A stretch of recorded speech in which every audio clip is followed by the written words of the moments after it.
รักขันตุสัทธาตุมเหอนุรักขันตุภวตุสัพพมังคลังสัพพะลาภังสัทธาโสธีภวันตุเมอหังวันทามิข้าภูมิผีมหาเทวตารักขันตุสัทธาตุมเหอนุรักขันตุภวตุสัพพมังคลังสัพพะลาภังสัทธาโสธีภวันตุเมอหังวันทามิข้าภูมิผีมหาเทวตารักขันตุสัทธาตุมเหอนุรักขันตุภวตุสัพพมังคลังสัพพะราภังสัทธาโสธีภวันตุเม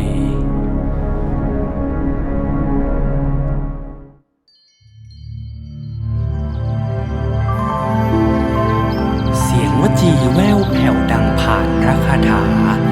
นำพาคนึงย้อนถึงเรื่องเบื้องบรรพการอดีตการอันยาวนานเลยล่วงผ่านการผ่านวัฏฏะสงสารของมวลมนุษย์บนผืนแผ่นดินอันบริสุทธิ์เปรียบประดุจดินแดนแห่งสวรรค์ขนานนามว่าดินแดนรุ่งอรุณแห่งความสุขดินแดนแห่งนี้ดินแดนที่มีประวัติศาสตร์อันยิ่งใหญ่สะท้อนความงามผ่านกาลและเวลาสะท้อนคุณค่าพลังแห่งจิตวิญญาณก่อล่างล้อมรวมเป็นปาฏิหาริย์เล่าขานเป็นตำนานสืบต่อมา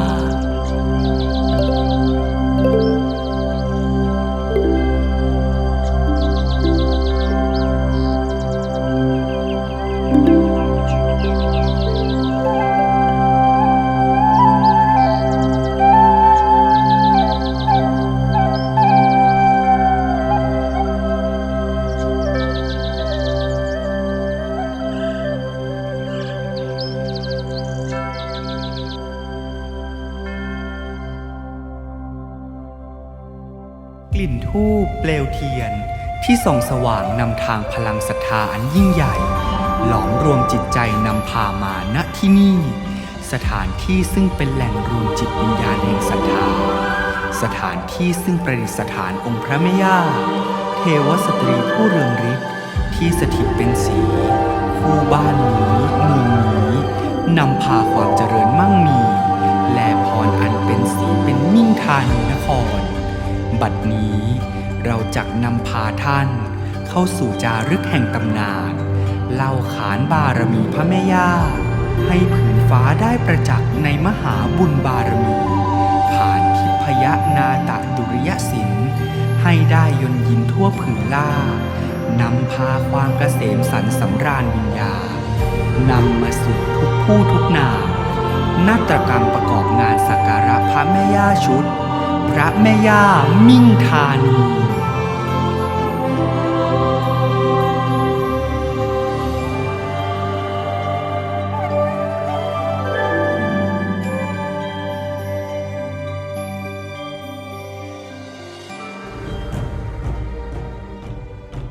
ศิลาเรียงร้อยสลักประจักษ์ล่าเทพยดาณพนาเชิงผาหินคับผุงผีสถิตที่สิครินทั้งธานินระบินขานผ่านการมาจากศิลาจารึกหลักที่หนึ่งปวงข้าทั้งหลายกำลังประกอบพิธีสักการะเทวสตรีอันศักดิ์สิทธิ์อันได้แก่พระคับผุงผีเทพยดาที่สามารถบันดาลสรรพสิ่งให้เกิดขึ้นและดับไปได้พวกเจ้าเล่าก็ศรัทธาในตัวพระองค์มิใช่หรือกษัตริย์แห่งเมืองสุโขทัยก็ประกอบพิธีกรรมเช่นนี้ทุกปีด้วยศรัทธาข้าสามารถนำพาพวกเจ้าไปสู่เชิงเขาหลวงที่สถิตแห่งพระองค์ได้สำรวมกายวาจาใจพร้อมเพ่งจิตไปยังทิศที่ตั้งแห่งบรรพตเพื่อเข้าถึงดินแดนแห่งพระคัมภีร์พร้อมกันณบัดนี้แต่เดิมนั้นรูปเคารพเทวสตรีพระแม่ย่านี้ประดิษฐานอยู่ที่ถ้ำเพิงผาณเชิงเขาหลวงตามตำนานกล่าวขานสืบต่อกันมาว่าสถานที่แห่งนี้ เป็นที่บำเพ็ญศีลภาวนาของพระนางเสือง พระชนนีของพ่อขุนรามคำแหงมหาราชนั่นเอง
ปีพุทธศักราช 2455 ในรัชสมัยพระบาทสมเด็จพระมงกุฎเกล้าเจ้าอยู่หัวรัชกาลที่ 6 สมเด็จพระเจ้าบรมวงศ์เธอ เจ้าฟ้าจักรพงศ์ภูวนาถได้เสด็จสำรวจเมืองสุโขทัยและได้เสด็จไปพบเทวรูปสตรีณถ้ำเพิงผาเชิงเขาหลวงสอดคล้องกับศิลาจารึกหลักที่ 1 กล่าวถึงพระคพุงผี ความว่าขุนผู้ใดถือเมืองสุโขทัยนี้แล้วไหว้ดีผีถูกเมืองนี้เที่ยงเมืองนี้ดีผีไหว้บ่ดีพลีบ่ถูกผีในเขาอั้นบ่คุ้มบ่เกรงเมืองนี้หายซึ่งชาวบ้านในพื้นที่เรียกรูปเคารพนี้ว่าพระแม่ย่าสถานที่ที่พบเรียกว่าถ้ำพระแม่ย่าและได้นำรูปเคารพพระแม่ย่านี้มาเก็บรักษาไว้ที่ศาลากลางจังหวัดสุโขทัยเพื่อป้องกันการสูญหาย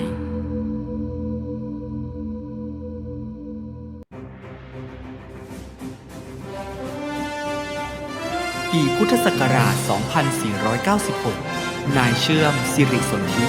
ผู้ว่าราชการจังหวัดสุโขทัยในขณะนั้นเกรงว่าถ้านำรูปเคารพพระแม่ย่าออกมาแห่บ่อยครั้งอาจทำให้เกิดความเสียหายได้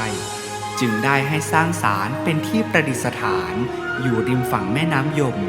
ฝั่งตะวันออกตรงหน้าศาลากลางจังหวัดสุโขทัยเรียกว่าศาลพระแม่ย่าประดิษฐานมาจนถึงปัจจุบันตลอดระยะเวลาที่รูปเคารพพระแม่ย่าประดิษฐานณศาลพระแม่ย่าได้มีประชาชนหลั่งไหลมาขอพรมากมายด้วยพระบารมีของพระแม่ย่าจึงมีผู้คนศรัทธาเคารพเลื่อมใสในพระบารมีและปาฏิหาริย์ของพระแม่ย่ามาเถิดท่านทั้งหลายมาร่วมใจสักการะพระแม่ย่าพระผู้เปรียบดั่งพระมารดาและพระอัยิกาที่คอยปกเกศเกษาพวกเรามาจนปัจจุบันมาร่วมกันรับพรประเสริฐอันศักดิ์สิทธิ์ด้วยอิทธิฤทธิ์ของพระแม่ย่าอันเป็นมหามงคลอำนวยพรให้สาธุชนในงานสักการะพระแม่ย่าได้เกษมสุขอุราผู้คนในพื้นฟ้าประจักษ์ศักดามหาบารมีจารึกนามนี้ให้สถิตแน่นในวิญญาณพระแม่ย่ามิ่งธานี